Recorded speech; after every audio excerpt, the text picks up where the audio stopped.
I love your backstory, man.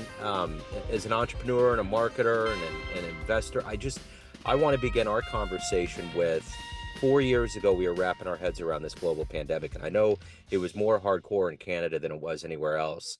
How did Uh-huh. you survive that time period and how did it subsequently change you? Okay. So when it obviously pandemic was tough for everyone. There's definitely a lot of things that we kind of had to learn along the way. But for me, it was, I don't want to say great time because there was so much stuff going on, but I do a lot of online stuff. So I'm already comfortable being in the environment where it's basically working from my own place, working from home and whatnot, and building a lot of those businesses online. And so we benefited quite a bit from just emphasizing the own digital side of things and building the digital side of our businesses. And along the way, we pretty much built out 80 websites that we own in our portfolio. Those are largely lead generation or affiliate.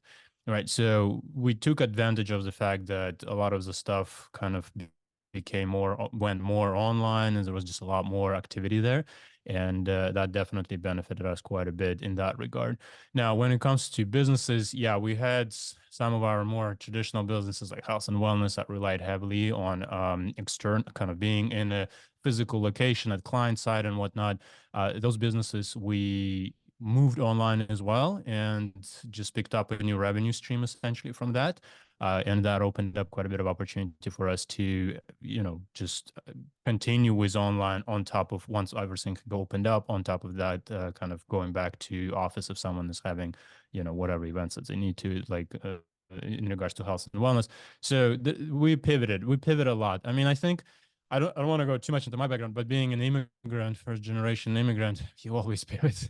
You come to a new place, new country, and you don't know anything about anyone, anything about how things are done, and you're just learning and pivoting, and it's just a constant state that you're in. And I think that background just really helped me apply the best practices in our businesses and just keep moving, no matter what happens. Just keep moving. Yeah, absolutely. Well, speaking of business practices, to Yeah, get to the center and the marrow of what you do on a daily basis in 2024, I want to put you in yeah, front of a bunch of third graders. It's career day at an elementary school, and one of the yeah, kids says, "Hey, what do you do for a living?" How do you answer yeah. that child? I love to say that I'm an entrepreneur. Now, that's an open-ended question, but in my blood, it runs the spirit of being an entrepreneur, running businesses, and I love starting new businesses. It's it's a bad habit because it's a shiny object syndrome all the time. Like there's an opportunity there and launch a new business. But if I was to explain it to third grade, I would say that I launch businesses and I scale those businesses from 0 to 1 via largely digital marketing practices. So that's where my strength is. That's where I put a lot of my emphasis when it comes to my business practices. And that would be the shortest and the quickest explanation I would give to one. Now, do you want the longer version for someone Sure. who's not a third grader? For the adults out there, yeah. Yeah. So I started in engineering. So my career has been in engineering due to my kind of more technical background. I always gravitated towards math and science, and coming from the culture where you either become a lawyer, engineer, or a doctor. I picked an engineer profession. And I literally picked it by Googling what's the highest paying job in engineering, and it said computer engineering. So I went there. Now, the good thing about engineering is they teach you how to be procedural. So step by step, how to think through a problem, think macro level first and go micro and solve small pieces to put it all together so that the macro level starts to work. And so over time, I realized that it wasn't where I wanted to spend my career. I just knew that I would not be successful at it. I wasn't good at it. I was probably the worst engineer on my team. And I was definitely not the top pick. One of the managers, it slipped. And when he said, the two other guys did not accept the job and Scott accepted. So I ended up being the third choice. At the time, hurt my feelings, but it was a realization that you're just not good at engineering. right? Even from the start, you're just not good at it. And I picked marketing. I really dove into it, and I realized that if you have passion for something, you can be good at it. And not to be braggadocious or anything like that, but I love marketing and I enjoy doing it, and I'm good at it. There's always space to be great. You always have to improve and learn, but it's easy to be good when you enjoy it. And so I went into marketing. I started started kind of the traditional path of doing corporate jobs. Got a corporate job, worked through it while building my own practices on the side, and that grew into an agency that I now own, which is Authority Factors. We focus largely on medium-sized to enterprise SaaS businesses. Now, what we realize is that those businesses are great to offer services to. Fantastic businesses because they have the budgets, they have the patience, they have the understanding of marketing. They know they need it. And so as a result, we can offer service on a 12 months retainer, 6 months retainer, and charge them, five, eight, 10, $15,000 a month. And that's a good business to be in as a service because it's less headaches. But small businesses are always coming in and they're saying, hey, I need help. I want to do business. I want to improve my stuff. And so we kind of launched the second business, which is a Liro.io, where essentially we just productize a service. We didn't want to do services for small businesses. Small businesses are always kind of on the edge. There's always a concern that tomorrow is going to be the last paycheck. And so you don't want to be on the receiving end of that and constantly them calling you, asking you what's going on, why is this not moving, especially when it comes to, digital marketing. Things can be slow when it comes to organic stuff and stuff like that. And so we just prioritized and we said, listen, you want to grow your business? Buy leads. 10, 20, 50 leads. And we have guys who've gone from zero, literally they found us at the day one, zero to $250,000 within a couple of years, purely off of the leads. As long as this person is understanding how to run operations, as long as they understand how to figure out their part, they can take our leads and they can work them. And so that business, kind of both of those businesses are basically covering the entire TAM, right? Medium to enterprise, and then small businesses. So we don't have to deal with services. We just do leads, which is productized service, and then we do services for larger brands who understand marketing, have way more patience for it to work. Now, in leads, we realize that hey, if we find a good operator, why don't we become part of the business? Right. So that led to another revelation is that, we also had obviously our own businesses on the side. And we're like, if we just power up the business with marketing, as long as the operator is good, we can have a great business running. So next week we're launching our own bookkeeping business. We build it in-house, so everything is our own, our own contractors, not subcontractors, our own contractors. It's our own sales team. We do our own marketing. So we pretty much realized that as long as we can find great operators, we've powered it up with my agency, which I already have the talent and the resources all set up. So essentially, we took a cost center and we're now turning it into profit center, right? So and that's essentially what we're doing, and we're launching a bunch of businesses like that, sometimes in partnership with others, sometimes we just build them in-house ourselves if we have the right talent in place. So that's a long story for the adult I audience. like it. I like it. So Yeah. where are you originally from? I'm originally from Kazakhstan, so I grew up I was born in Soviet Union, grew up in rough 90s, early 2000s.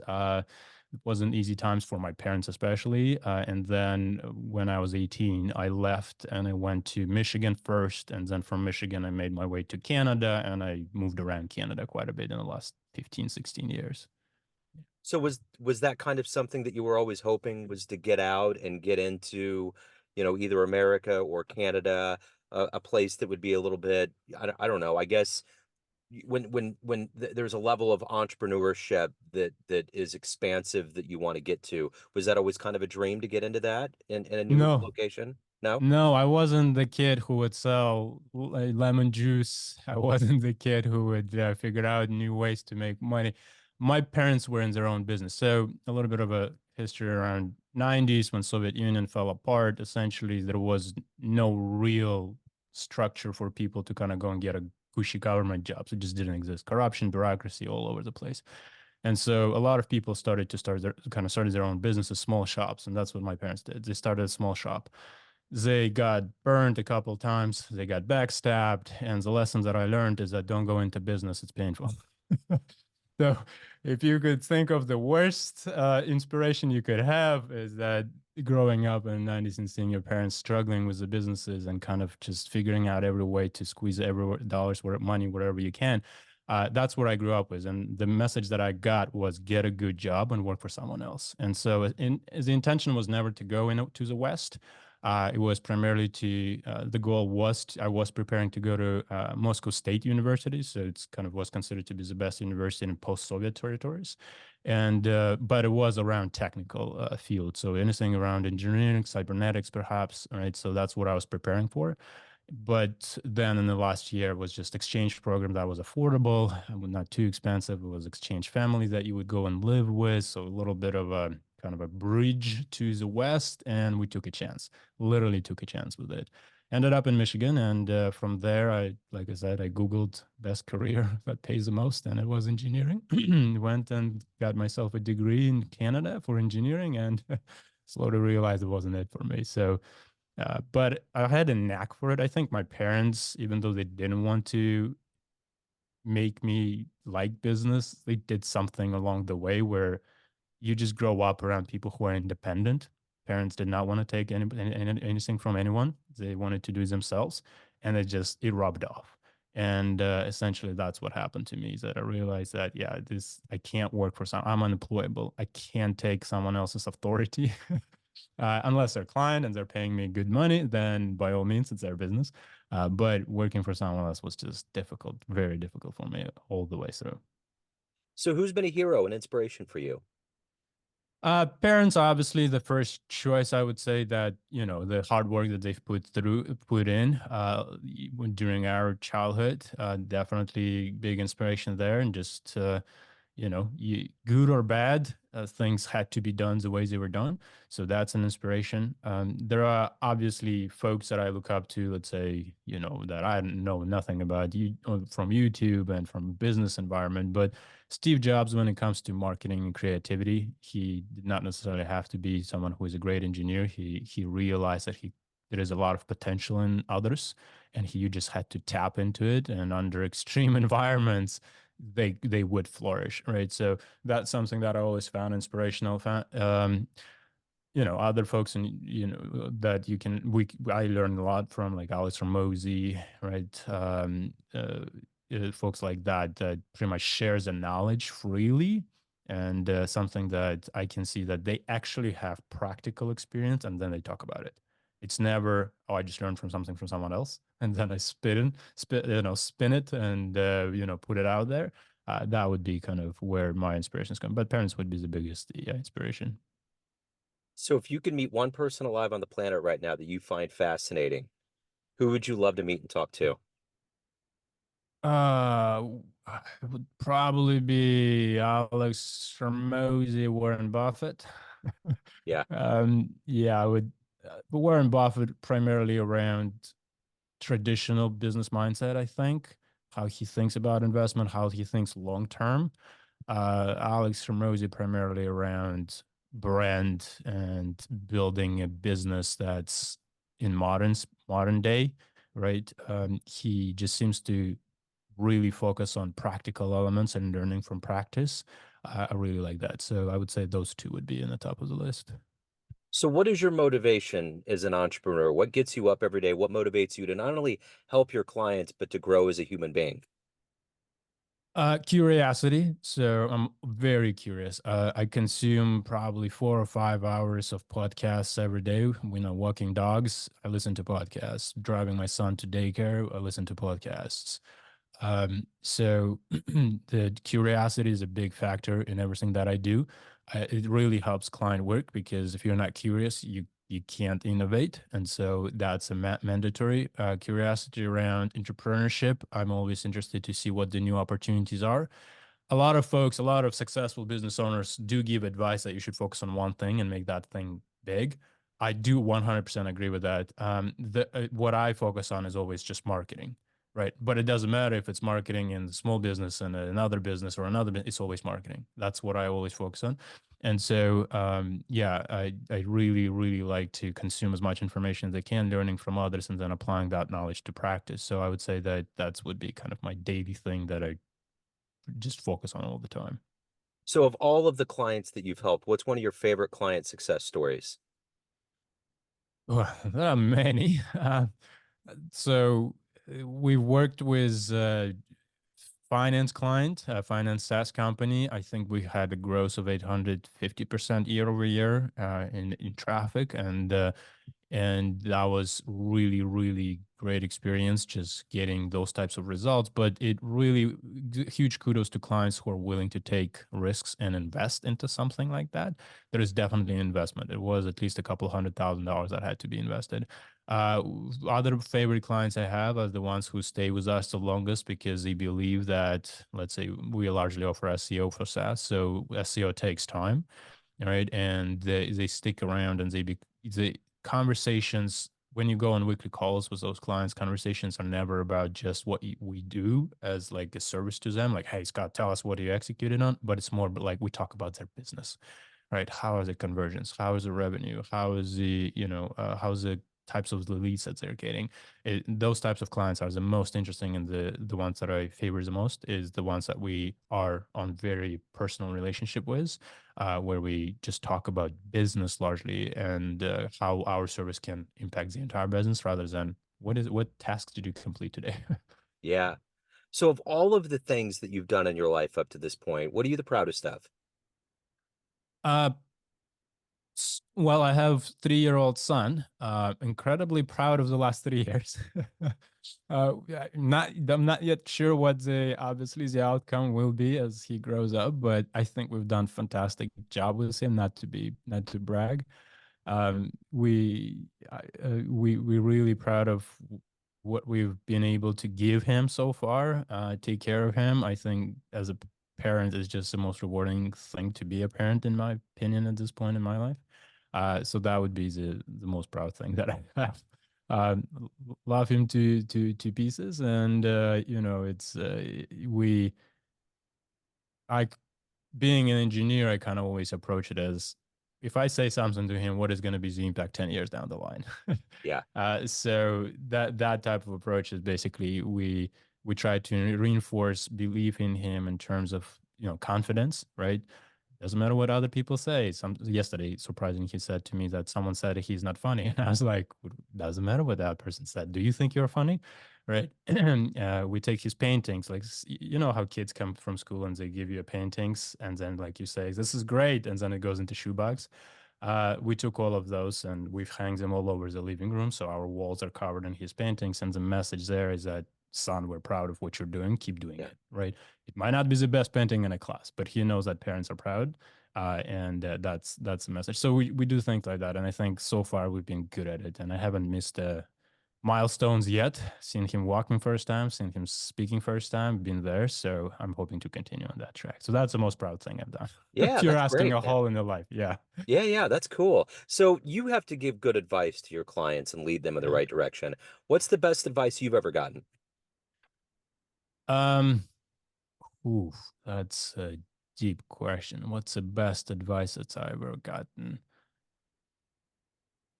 My former boss, who I really respect, he saw me doing web design 15 years ago, I think, 10 years ago, somewhere there. And he said, don't do it. Saturated space, too saturated.